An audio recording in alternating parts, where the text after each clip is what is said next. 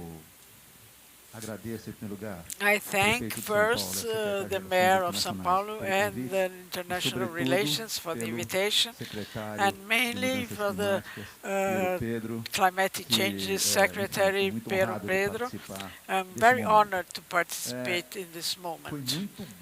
It was very good, the talk of this colleague that spoke before me, Clay, because I have more or less the same idea of this fact. Next. First time I saw resilience, I had to face the issue of adapting plans for the climate, which is the great difference of these two instruments. So presently it's clear for me that evidently I can change of opinion, we can talk about it, that they have an identity and different essences. The plans for climate change, they treat mitigation of effect of the changes in the climate in cities, understanding that we choose the cities to live in. Today we are a little bit more, 50% of people living in cities in the planet. Brazil has much more than that, and we are going to the 75%. Our problem is urban, and the climate changes are a reality. So these plans have to happen. In fact, they are mitigation plans. They are mitigating some effects.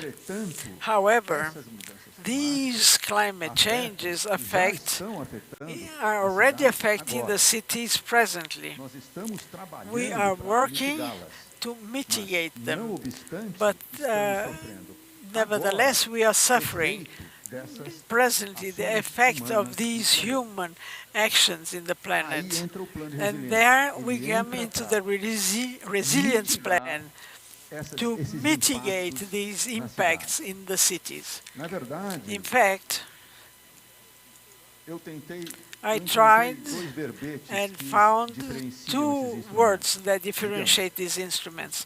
Let's say the plans of climate changes attack very much the causes, trying to mitigate the causes. And the resilience plans, they will mitigate the effects that we are feeling presently.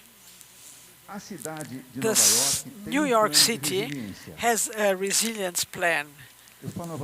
I say New York because it has a very detailed document about this. And they have a second plan that's called mitigation plan for dangers that our colleague mentioned.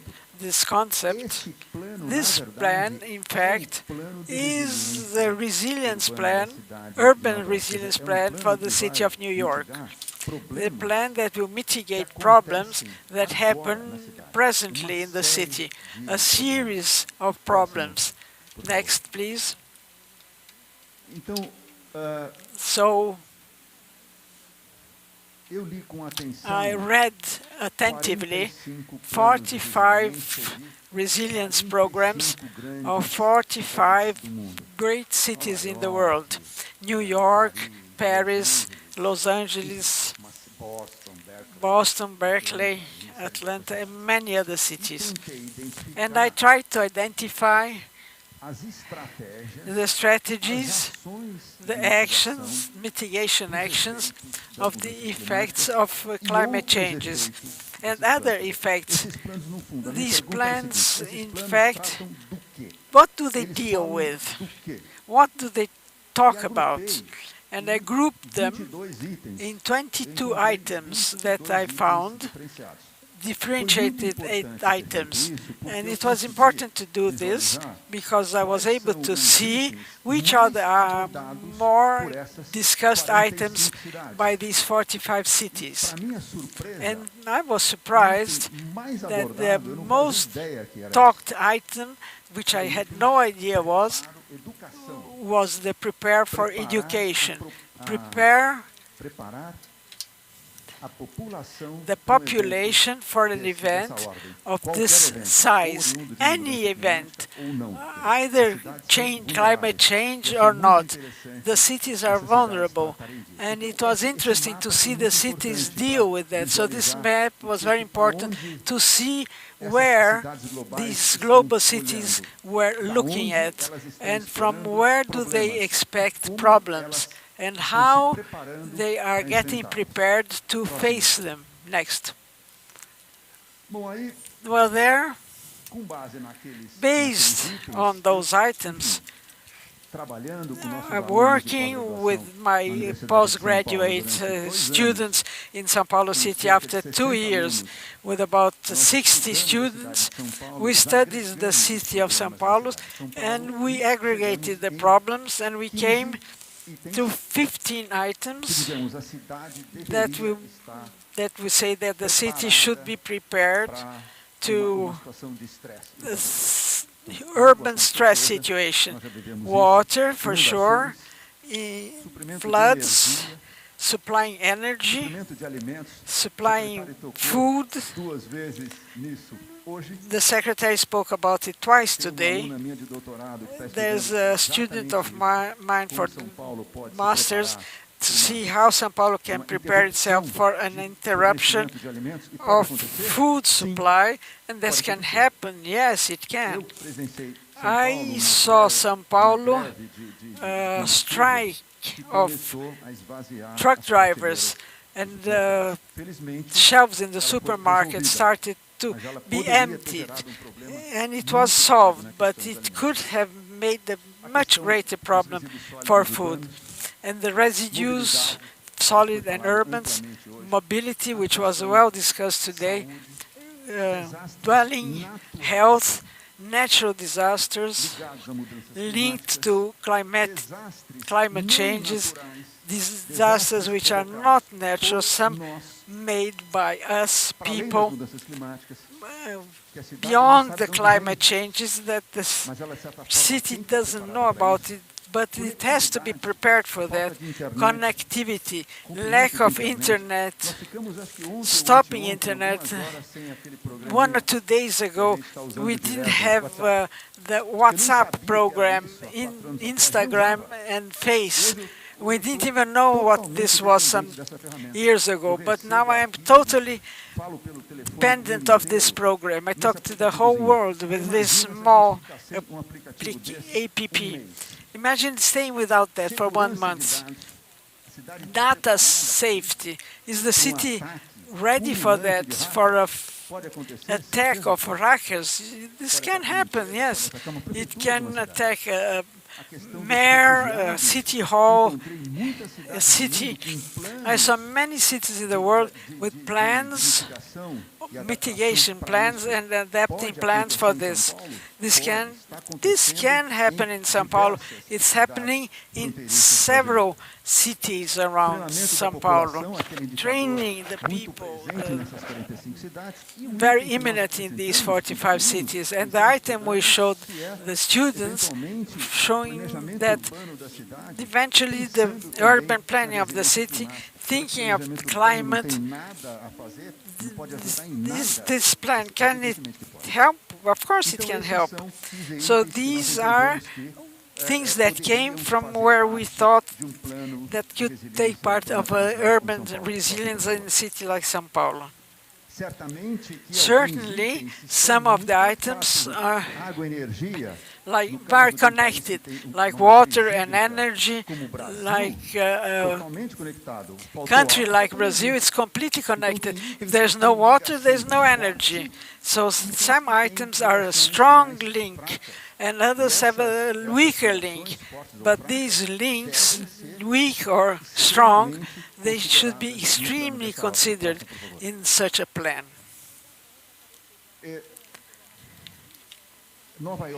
New York, this was mentioned today several times. These plans are transversal plans. They do not construct themselves in a secretary. They can have a secretary that will house and lead these plans, but they're plans that are absolutely transversals to all the secretaries and governmental departments. Meetings like these, in the case of New York, these are the great actors that participated in the writing of the plans in New York. You'll find here all the great departments involved in a city: water, energy, mobility, safety, police, all that you can imagine. So I think that in the city like São Paulo, this happens in the same way. There's a secretary that keeps several things, and it goes through several partners, several hands. And the next one, a plan like this one, this detailing, I only saw in New York. I never found it in any other 50 plans. Perhaps today there is already. But New York made the plan like I believe should be made. If São Paulo goes this way, I believe we will need to have this format. So here we have the category of the item, one of those 15s in our case, the action of mitigation that is being proposed for mitigation, who is leading it, and who is the department that is head of this, the period of extension of that action, the cost of that action. I didn't find in other cities the cost of that action, where the money comes from, the status in a certain moment, and the subjective, which was reached or not. And this plan goes ahead. The plan needs go through these stages, and maybe less quantity of lines. It doesn't need the lines like New York, about 500 lines. But it is very important that each line, each action has a leader, a budget, origin, chronogram, stage, and status to have it, to make it come through. So I believe this is my last slide. I am certain that São Paulo City needs a tool like this because it suffers daily of actions, and it needs to be prepared because we don't know exactly where will the next big action come from and the menace come from. I remember being in New York after Sandy's hurricane, and I asked the center if they thought that the city was going to suffer a new Sandy. And they said hurricane. And they said, certainly, I'm absolutely sure. We just don't know when, but it's sure that there will be a new Sandy hurricane that covered the 5 parts of New York. But São Paulo is subject to problems, that's sure. I don't know when and how hard, but I went through many. That's it, my colleagues. Thank you very much. Thank you, Professor Marcelo Romero. Are there any questions? No questions?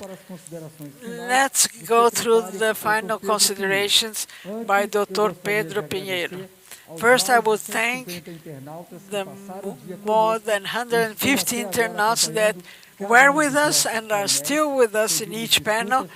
We apologize for the technical hazards, and I thank the panelists, and I announce for you present that in the virtual world that our panels start at 10:30 with much more messages and sharing that enrich Pré-Cop. Thank you. Believe me, it's Pinheiro Pedro. Pedro is the surname. Pinheiro is my first name. I want to say how happy I am about this first day of Pré-Cop. It was extremely productive. The talks were wonderful. We learned a lot since this morning.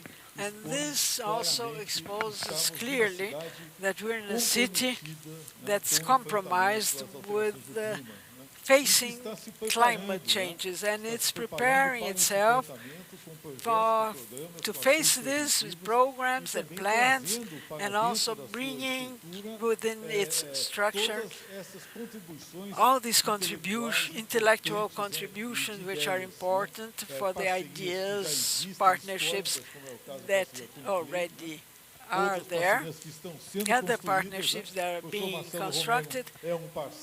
Dr. Marcelo Romero is a partner. It's among us, it's an old partnership because we are together since the 90s. So we have worked together since USP, Marcelo. So it's about ECO 92 and from there on. It's nice to be able to see that we are all here gaining knowledge and increasing our resilience. This is more important.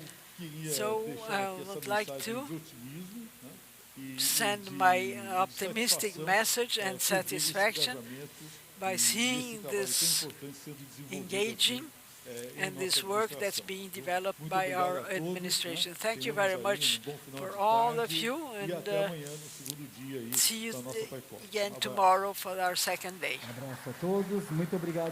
Thank you, everyone, in name of the International Relations Secretary. See you tomorrow.